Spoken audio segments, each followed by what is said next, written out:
말씀의 제목은 본능과 사명의 길입니다. 이스라엘은 이제 그 여호와의 계를 도구화했다가 블레셋 앞에서 이제 대패하고 여호와의 언약궤도 빼앗겼습니다. 블레셋 사람들은 자기들의 신 다곤이 승리했다고 생각하고 착각이죠. 여호와의 궤를 다곤 신전 곁에 둡니다. 하나님은 어떤 분이십니까? 스스로 자기 영광을 취하시는 분입니다. 다곤은 여호와의 궤 앞에 코를 박고 엎드려집니다. 블레셋 사람들은 엎어진 다곤을 다시 세워서 여호와의 궤 옆에 둡니다마는 그 다음날 다곤의 목과 두 손은 잘린 채 문지방에 놓여 있고 몸뚱아리는 여호와의 궤 앞에 또 코를 박고 엎드려져 있습니다. 창조주 하나님 앞에 세상 우상은 헛된 것이다 라는 사실을 보여주었습니다. 이후 언약궤가 이제 머물고 있는 아스돗에 독한 종기가 발생했고 그 지역은 망하게 되었습니다. 사람들은 이스라엘 신이 우리와 다곤을 친다 하면서 의논하고 이제 이 여호와의 궤를 이제 가드로 옮깁니다. 가드에 가자마자 큰 재앙이 또 임하지요. 그리고 다시 여호와의 궤는 에그론으로 옮깁니다. 사람들은 이스라엘의 신의 궤를 우리에게로 가져다가 우리와 우리 백성을 죽인다 하면서 두려움에 호소하지요. 에그론의 사망에 환란이 임하였고 죽지 아니하는 사람들은 독한 종기로 그 두려움이 하늘에 사무쳤습니다. 이렇게 여호와의 궤는 7달이나 블레셋 지방에 있었습니다. 있는 동안에 초토화되는 거죠. 블레셋 사람들은 제사장과 복술자들을 불러가지고 이 여호와의 궤를 어떻게 처리할 것인가를 의논하게 됩니다. 그러자 그들은 속건제물을 이제 준비하라고 하면서 블레셋에 내린 재앙이 과연 하나님께로부터 온 것인지 아니면은 우연인지 우리가 확인해 보자. 그래서 새 수레를 하나 만들고 멍에를 메어보지 아니한 젖나는 소 2마리를 끌어다가 그 소들로 하여금 수레를 끌게 하고 그 송아지들은 집으로 돌려보냅니다. 이제 본능을 이제 시험해 보는 거죠. 그래서 암소는 본능이라는 이 모성이라는 본능을 자제하고 울면서도 뒤돌아보지 않고 수레를 끌고 벳세메스로 직진하게 됩니다. 본문이 말씀하는 건 뭡니까? 2가지만 말씀을 드리면 첫째, 인간은 하나님의 역사를 우연으로 돌리려고 합니다. 9절을 보면은 이 젖나는 소 2마리가 어떻게 하는지를 보고 있다가 만일 궤가 그 본지역 길로 올라가서 벳세메스로 가면 이 큰 재앙은 그가 우리에게 내린 것이요 그렇지 아니하면 우리를 친 것이 그의 손이 아니요 우연히 당한 것이라 이렇게 이제 말합니다. 그러니까 블레셋 이 복수자들이 젖나는 암소와 송아지를 격리한 이유는 무엇 때문입니까? 계속 설명하고 있죠. 동물적인 모성 본능을 이용해가지고 블레셋 땅에 임한 그 재앙이 과연 우연인지 아니면 진짜로 하나님의 심판으로 된 것인지 그것을 테스트해 보겠다는 인간의 강교한 꾀입니다. 이러한 블레셋의 강교한 종교적 시험은 하나님의 초자연적인 그 역사, 징계를 보면서도 즉각적으로 하나님을 인정하지 못하고 계속 거부하려고 하는 이 불신앙적인 태도인 것입니다. 마치 바로가 애굽에 내린 그 10가지 재앙, 장자가 죽는 재앙을 보면서도 결국 이제 출애굽을 합니다마는 자기 아들 장자도 죽었지 않았습니까? 이 죽음을 보면서도 깨달지 못하고 마음이 완악해가지고 출애굽한 이스라엘을 쫓아가지 않습니까? 무모하고도 완악한 인간의 마음이. 악한 자들은 언제나 어떤 변명과 이유를 대면서까지 하나님이 하시는 그 일에 대해서 부정하려고 합니다. 그러니까 안 믿으려고 하는 사람들은 어떠든지 안 믿으려고 이런저런 이유를 갖다 댄다 이 말입니다. 그래서 지금도 불신앙적인 사람들은 하나님의 심판적 성격을 가지고 있는 어떤 영적 경고를 만났을 때에 말씀 앞에서 회개하기보다는 자신의 태도를 바꿀 수 있는 그런 기회가 왔음에도 불구하고 어떻게 해요? 과학적 통계, 경제적인 변동, 우연한 어떤 타이밍이라는 그런 합리적인 태도를 보이고 있다라는 겁니다. 그래서 타락한 인간 본성은 처음부터 하나님의 이 구원 섭리를 인정하고 싶지 않은 것이죠. 이것이 이제 타락한 그 죄성이죠. 그래서 일부러 불가능한 조건을 설정해 두고 이 조건이 이제 충족이 되면 내가 이것이 하나님의 뜻이구나 이렇게 믿겠다라고 말합니다. 그러니까 안 믿겠다는 거죠. 어떤 그 편향적인 태도를 가지고 있는 이 중병에 걸린 환자가 명의를 만나가지고 명의의 정확한 진단과 이 처방을 받습니다. 그런데 어떻게 합니까? 자신의 방탕한 삶을 회개하고 싶지 않은 거예요. 과거를 청산하고 싶지 않은 겁니다. 그래서 뭐라고 얘기하느냐. 이 약을 먹고 내가 내일 당장 마라톤을 완주할 수 있다면은 당신이 진다는 것은 진짜고, 그리고 내 병은 우연히 생긴 것이 아니라 당신 말대로 그렇게 생긴 것이다. 이렇게 인정하겠다는 겁니다. 이 의사 입장에서 보면은 이거 어떻습니까? 말도 안 되는 억지죠. 당장 그 약 먹는다고 내일 아침 마라톤 완주할 수 있겠습니까? 안 믿겠다는 거예요. 확정 편향적인 그런 태도를 가지고 있었던 겁니다. 통계학에 보면은 인간관계가 전혀 없는 두 사건이 우연히 일치하게 되면은 마치 관계가 있는 것처럼 보이는 현상을 뭐라 하냐면은 허위상관이라고 부릅니다. 허위상관. 그러니까 하나님의 주권적 역사를 인정하고 싶지 않았던 이 블레셋의 복술자들이 주장하고 싶었던 것이 바로 이 허위상관입니다. 분명히 하나님의 언약궤와 그리고 재앙이 같은 인간관계를 가지고 있는데 그거 인정하고 싶지 않은 거예요. 분명히 재앙이 내렸고 블레셋 사람들은 못 살겠다고 그렇게 소리치고 있음에도 불구하고 지속적으로 허위상관임을 주장합니다. 그러니까 증거들이 있는데 그 증거들에 대해서 서로 인간관계가 없다라고 주장해요. 최근 우리나라 이렇게 이제 그 정치를 보면 알 수 있죠. 투표용지 부족에서 참정권 문제가 연일 부각되고 있지 않습니까? 후보 간에 얻은 득표수도 이상하리 많지. 동일 그런 그 득표수가 반복되고 있습니다. 뭐 선관위는 뭐 우연이라는 말로 이렇게 대신하고 있지만 우연치고는 너무 많은 증거들이 나오고 있죠. 만약 인정하게 되면 어떻게 됩니까? 부정선거임을 이제 자인하게 됩니다. 그러니까 어떻게 하든지 그걸 인정 안 하려고 합니다. 18세기의 스코틀랜드 회의주의 철학자 데이비드 훔은 인간관계란 인간의 심리적 습관일 뿐 기적은 결코 일어날 수 없다라고 주장하는 회의론적 인가론을 주장했습니다. 그러니까 블레셋 땅에 임한 하나님의 재앙이 인간의 심리적 습관입니까? 그렇지 않죠. 기적이죠. 기적입니다. 하나님이 하시는 일입니다. 그러니까 여호와께서 하시는 이 모든 인간관계를 끊어버리고 우연히 생긴 현상이다 라고 이렇게 이제 치부해 버리는 것. 전능자 하나님 앞에서 볼 때에 이 얼마나 그 어리석은 말장난에 불과한 것입니까? 출애굽기 8장 19절을 보면은 애굽의 요술사들이 이제 그 피재앙, 개구리 재앙 거기까지는 자신들이 그 요술을 부려가지고 또 비슷하게 흉내를 냈습니다. 근데 세 번째 재앙이 뭡니까? 이재앙이거든요. 이재앙. 이재앙부터는 자신들의 술법이 통하지 않자 바로에게 이렇게 말해요.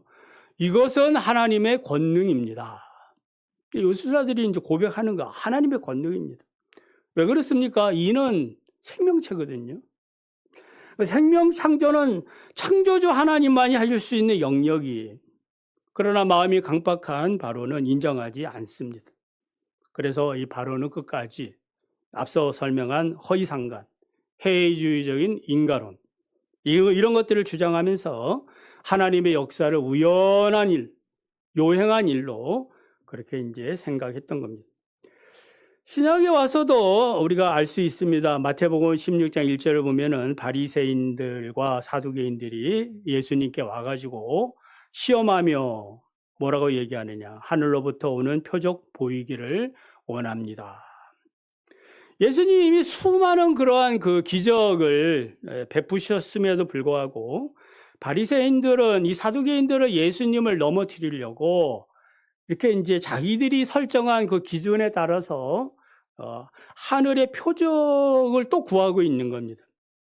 그러니까 인간적인 조건을 걸고 주님을 시험하려고 했던 겁니다. 그러니까 앞서 계속해서 말씀드리는 안 믿는 자들은요, 안 믿을 구실을 찾는 겁니다. 어떻게 하든지 안 믿으려고 그런 구실을 늘어놓으면서 주님을 시험하고 있습니다.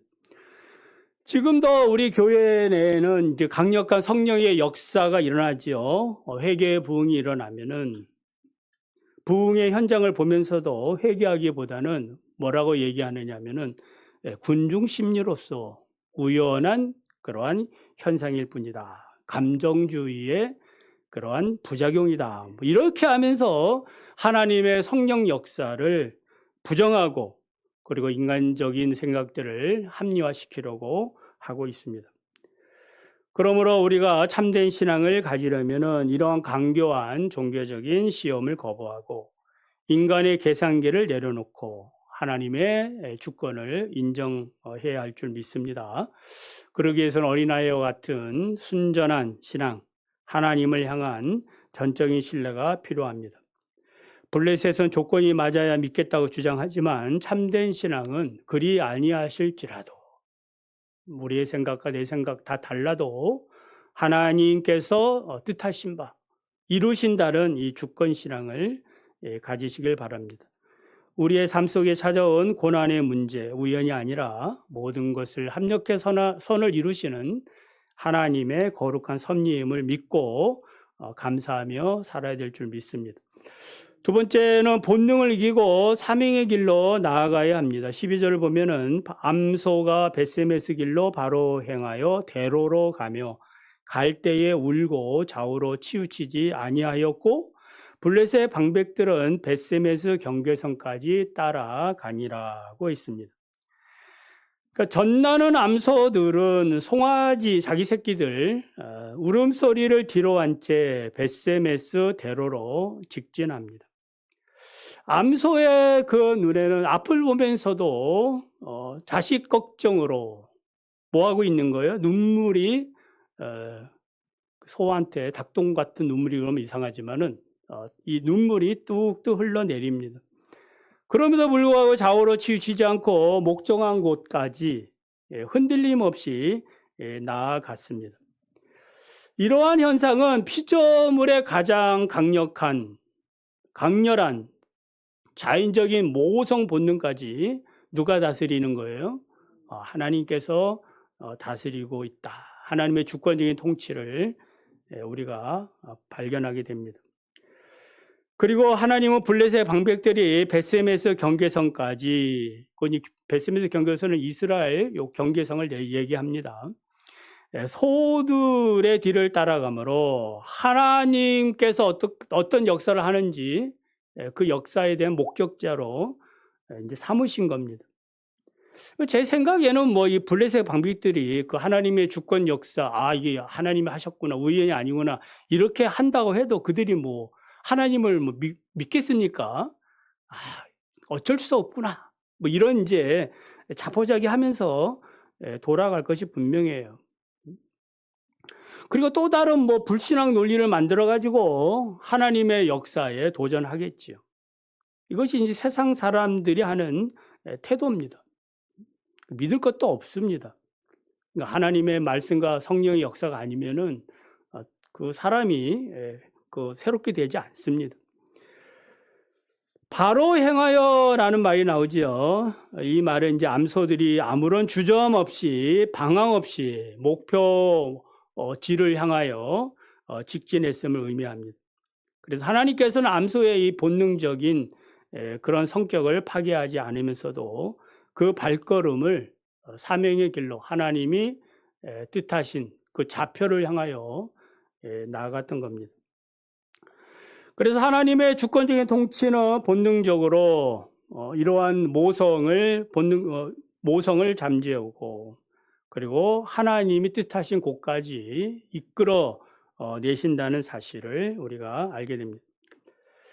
그 독일의 철학자 임마누엘 칸트 그러면 좀 어려운 말들이 있습니다만은 인간이 동물적 경향성이나 감정적 본능에 휘둘리지 않고 이성이 명하는 절대적인 도덕 의무에 따라 행하는 것을 뭐라 하냐면은 정언 명령이라 그래요.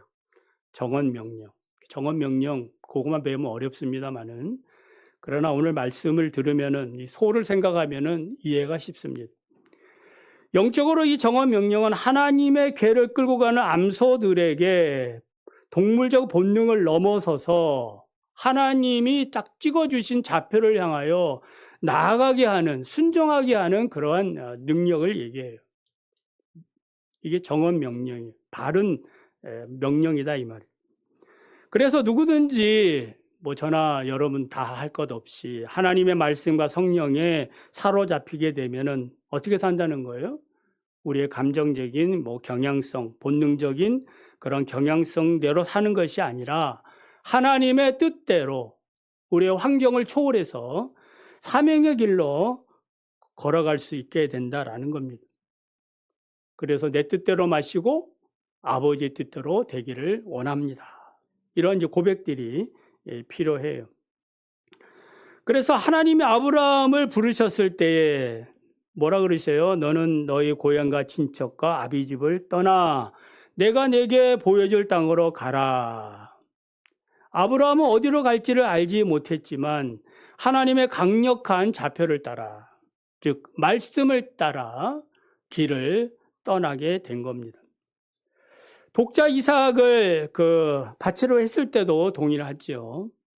100세 얻은 그 아들, 청천벽력 같은 명령 앞에서도 자식을 향한 아비의 그런 가슴 찢어지는 본능과 고통을, 그 애착, 이런 것들을 거기에 사로잡히지 않고 하나님의 인도를 따라 묵묵히 순종의 자리로 나아가는, 직진하는 그런 아브라함의 그런 신앙적인 모습을 봅니다.